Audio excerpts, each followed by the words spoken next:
Hello, and welcome to this month's episode of Team Perspective 2 News. I'm Kendra Hawkins. And I'm Stuart Beckham. Sports are a great way to stay in shape, but some of them can be very dangerous. Some of those popular sports like lacrosse, football, and soccer are responsible for many common injuries like cuts, sprains, fractures, and concussions. According to scientificpsychic.org, football is responsible for more than 460,000 injuries. Soccer is responsible for more than 186,000 injuries. And lacrosse and rugby are responsible for more than 85,000 injuries. In order to prevent these injuries, be sure to stretch, wear appropriate protective gear, and avoid playing when in pain. Pop quiz. Gymnastics and cheerleading are the two most popular female sports, but which one has the most injuries? Gymnastics? Wrong. The answer is cheerleading. Recently, we were able to visit a high school cheerleading invitational. Even though cheerleading is a challenge, some area squads make it look easy.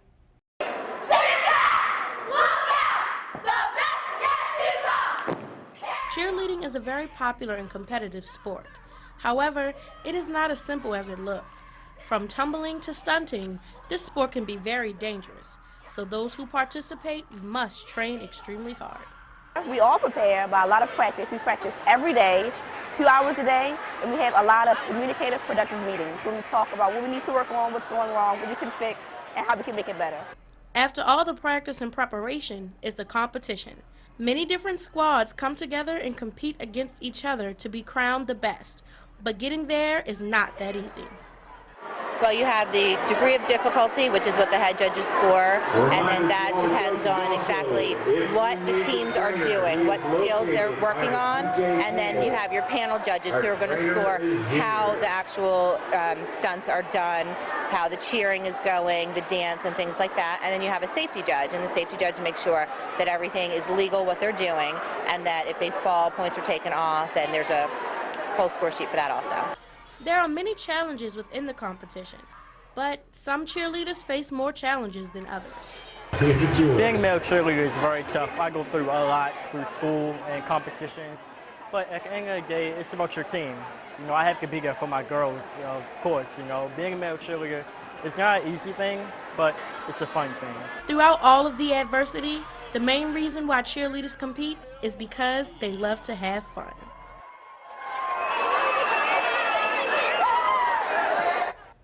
To see who won the competition, visit abc2news.com/teenmedia. A 17-year-old has something to cheer about after she was recognized as one of America's most talented teen scientists.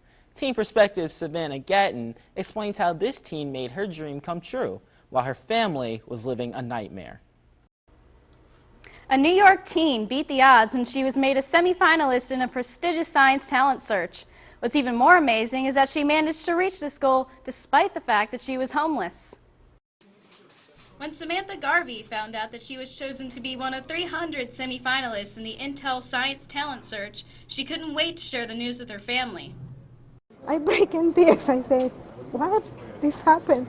They say, yes, this is happening. When she got the news, Samantha was living in a homeless shelter, but she never let a bad situation get in the way of her dream.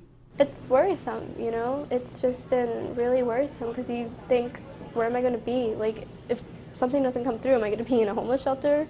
As a semifinalist, Samantha has a chance at not only a $100,000 scholarship, but a new life altogether. This is just the most amazing thing you could ask for. I know everyone, we're all in tears here. Like, we could barely compose ourselves enough to speak. And as long as she keeps working this hard, things will certainly be looking up for this talented teen. Samantha is one of about 1.3 million homeless teens in the United States.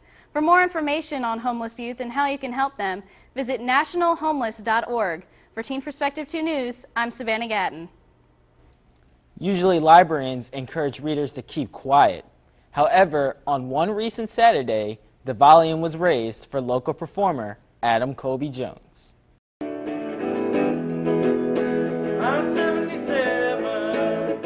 Adam is a senior in college. When class is over, he picks up his guitar and continues to hone his craft. But with college almost over, he's thinking about the future. You know, if a good opportunity presents itself for music, obviously I'll jump at it. Otherwise, you know, just finding the job in this crazy world and, you know, trying to go to grad school at some point. Adam goes to McAllister College in Minnesota, but he grew up in Baltimore. You can't do better than those two areas. You know, Baltimore, Washington, and the Twin Cities are just really great places to be if you're a musician. He used the Apple computer software GarageBand to create his latest album, Ladies and Gentleplums. For Adam, this proved to be a challenge. Yeah, I mean, it was hard, you know. It takes a long time, and, you know, you play the same song 30 times in a row, and you begin to hate your songs a little bit. But it was fun. Really great experience, and, you know, it's something I'm never going to forget. This great experience included playing with other musicians. You know, you can practice all by yourself, but you don't get any soul in your music or anything like that if you're just playing by yourself in your room. One of his many supporters at the library was an old friend from high school. Adam spent quite a bit of time practicing in high school. Pretty much any time I was near him, he was always with a guitar. Adam's influences have varied from the Beatles to his father, who is a classical pianist. Those influences have helped him find his niche, but in the end, he advises teens to follow their hearts. If music's important to you, then you should do it. Adam's album is available on iTunes, and you can follow him on Facebook. Just search Adam Colby Jones. Despite the bleak predictions some had for Red Tail's success, the movie did surprisingly well. We have a right to fight for our country, the same as every other American. The film, about an African-American crew's experience in the Tuskegee training program during World War II, has made $19.1 million. On opening weekend, the movie features as an all-star cast including Terrence Howard and Cuba Gooding Jr. Having earned second place in the box office, this movie has, so far, proven itself a worthy contender. If you were at Port Discovery on Martin Luther King Day, you may have actually met a Tuskegee Airman. Team Perspective's Brianna Brunson has a little-known tribute to African American history. Ever met a Tuskegee Airman or a Buffalo Soldier? Has an original Negro League baseball player signed his card for you in front of your eyes? We went to Port Discovery this month and got in touch with history. Every January, Port Discovery puts on the I Have a Dream weekend to celebrate important figures from African American history, not just Dr. King. We played a big part in what Martin Luther King did, because Martin Luther King saw what we was doing, and he picked up and he kept it alive. Al Burrows and Luther Atkinson, original Negro League baseball players, are here to share their experiences with the kids. I refused to sit in the back of the bus 1 year before Rosa Parks, down in Raleigh, North Carolina. But me being in the military, they didn't bother me. You young boys have a chance now. Jackie Robinson have opened the door for you. All you have to do is continue to play. The Baltimore chapter of the Buffalo Soldiers are also here to raise awareness about overlooked black soldiers in the colonial period. We want to make sure that everyone knows that African Americans are a pivotal point of the development of our country. Buffalo soldiers and baseball players all agree that it's important to keep telling these stories to show kids how far blacks have come since before Dr. King. The dream came true when we became first black president. And that's when I'm glad that I was able to see that, because I never thought I'd be able to see that. And what is it that makes history worthwhile? This is why we try to teach the kids about what we went through with, what we had to endure, and open the door for what the kids can do today. If you want to know more about any of the parties at Port Discovery, go to abc2news.com/teen media. I'm Brianna Brunson, Teen Perspective 2 News. Coming up after the break, do you want to eat healthier? Teen Perspective's Bahari Jabari joins us with a young cook. She'll show you some recipes that are so delicious, you'll forget they're healthy. And later, do you love the Ravens? Teen Perspective's Heron Rubenstein has the highlights of the Ravens season.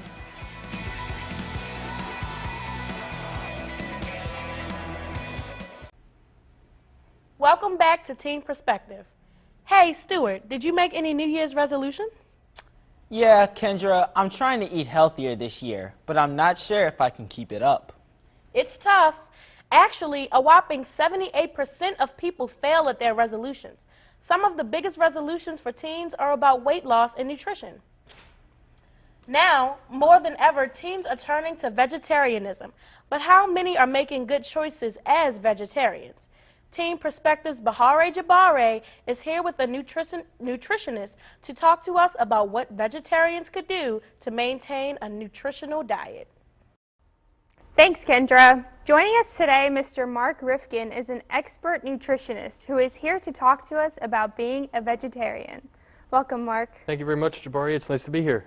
It's nice to have you here. So, can you talk to us about some mistakes the vegetarians make? Well, a lot of mistakes vegetarians make are simply based on not remembering the key plate balance that I have shown here as an example. And what a lot of vegetarians, particularly teens, do is they forget some kind of protein. So everybody needs some kind of protein at most, if not every meal.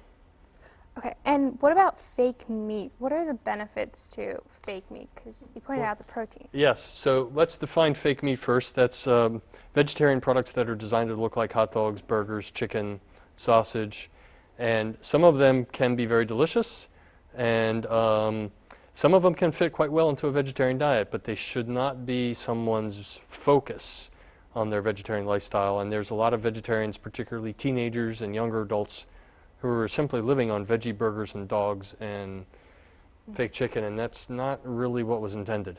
Okay. And what is the right way to be a vegetarian? What do you have to have?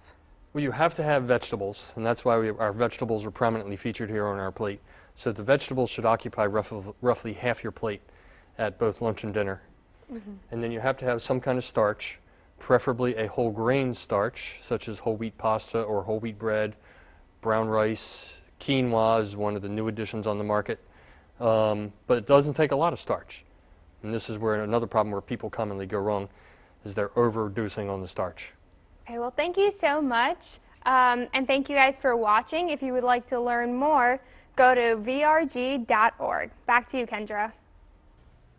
Year after year, thousands of Americans make a resolution to lose weight and maintain a healthy diet. But it's hard not to indulge in a delicious tasty cake or a bag of chips.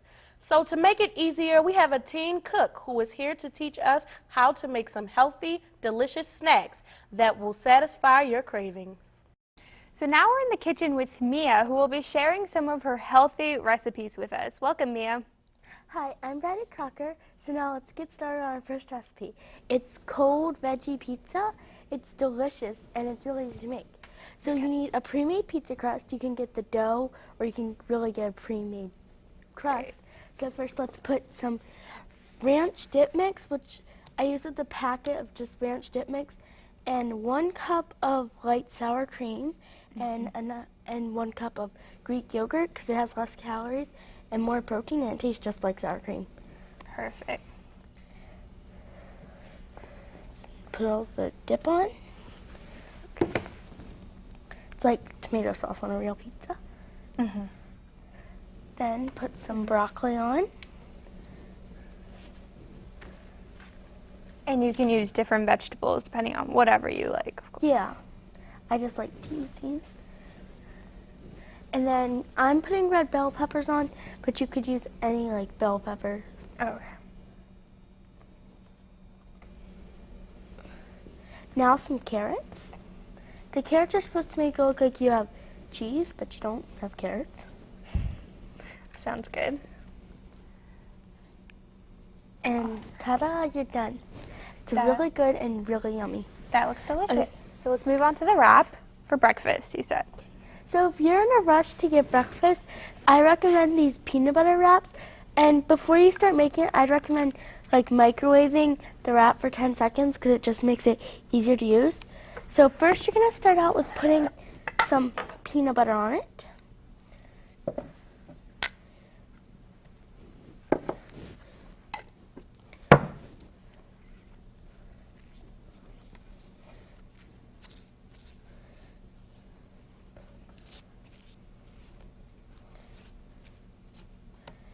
Okay, now I'm gonna put some Greek yogurt. I'm using strawberry, but you could use any flavor you like. And you'll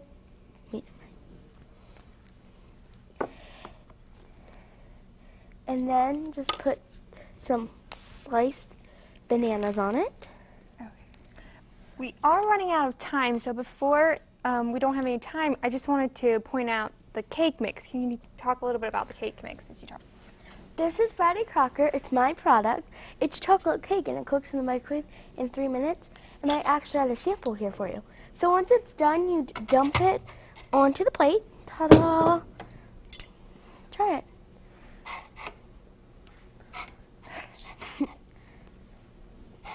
That looks really good, and it tastes really good as well. And we are running out of time, so thank you guys for watching. And if you want to know more about her recipes and more about Mia, just check out our website at abc2news.com/Team Media. Thanks, guys. Still to come on Team Perspective 2 News, a 2400 on the SAT doesn't magically appear. After the break, Team Perspective's Maicha Borneo will show you how to prepare and do great on the test. And do you bleed purple, or are you a more casual fan? Coming up, we've got some Ravens moments all fans will love.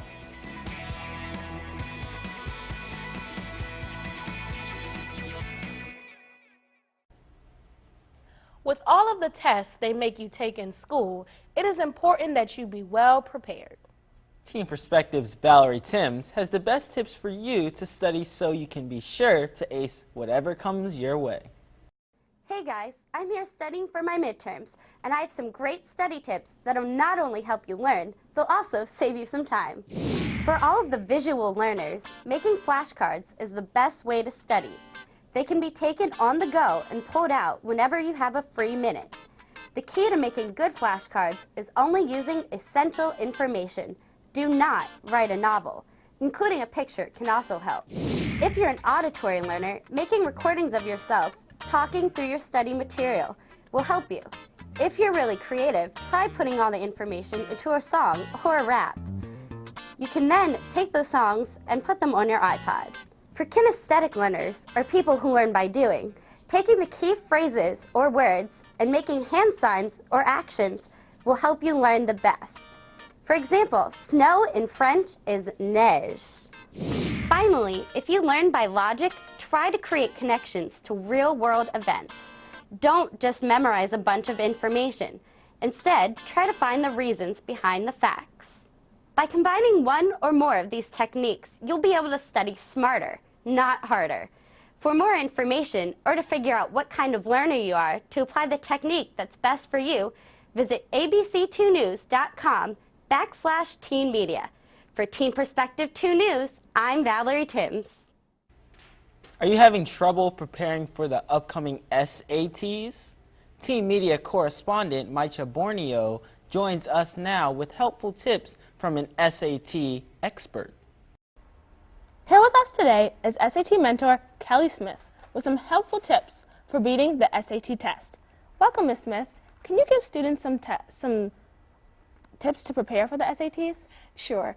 One of the common complaints from students is that they have test anxiety, and the best way to overcome test anxiety is to be prepared and to know your test. That's the most important thing. I always liken and use this metaphor when I deal with students about getting ready for a test. It's no different from preparing if you're a cross-country runner and you're preparing for a race. Most runners will go check out the course the day before the race. They'll walk it, they'll jog it, but they'll make sure they understand every twist and turn of that course.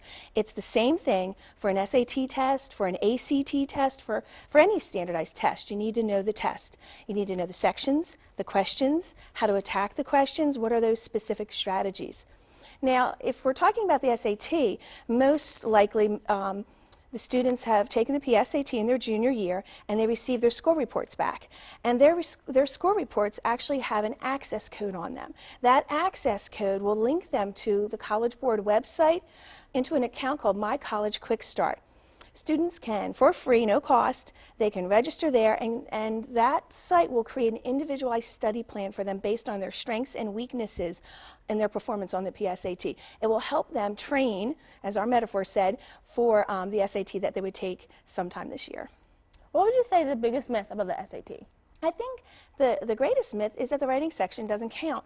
When you take that test, you have to assume that it does, and you have to contact your colleges to see if they count it in the admissions process. Thank you so much for joining us, Ms. Smith. For more information about SAT tutors in your area, helpful tips, or to contact Ms. Smith, please visit www.abc2news.com/teenmedia.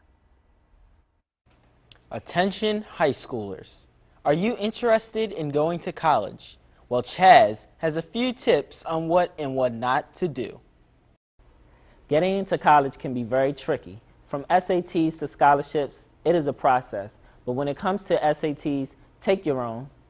Lifesaver or felon. Sam Eschergoff argued that he was the former when he took the SAT for high school students who paid him over $2,000 each. This cheating scandal in Long Island was one of several to take place across the nation in 2011. Hundreds of students and teachers from Los Angeles to Philadelphia were accused of cheating or failing to enforce cheating policy on the college placement exams. A high score on the SAT might get you in, but how about some extra dollars to bring down that tuition cost? Try Zench.com. Users can create a profile link by Facebook and apply for various scholarships and grants. Colleges also have the ability to search through these profiles in order to contact interested students. Zench is a great way to build an online image for colleges, but the things you post on other social websites just might break their internet image. Etiquette isn't always obvious. First, make sure to tone down the sarcasm. Joking insults can still hurt friends, can't hear you, tone or voice. Keep fights with friends off the web. Making an argument public through Facebook will only cause more drama. Most of all, don't forget that future employers and colleges can see what you put up now. So think before you post. Remember, even if you don't meet the criteria, still apply for that grant or scholarship. It just may come through. I'm Chaz with your Team Perspective. It's winter in Baltimore, which could only mean one thing: snow. So where is it? Team Perspective's Julia Griffin has the scoop on the stuff that you shovel. The one morning so far in 2012 we woke up to snow covering the ground was a Saturday. What's causing the record high temperatures and lack of canceled tests? According to the meteorologist at NOAA, low pressure in the Arctic is stopping the cold from coming south and giving Baltimore a warm winter. On the few days it has been cold, La Nina, a system of cold water in the Pacific, has meant that we've had fewer storms.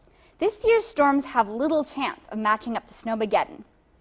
But for one group, warm weather is a good thing. Yesterday, Baltimore residents of all ages participated in the 16th annual Polar Bear Plunge.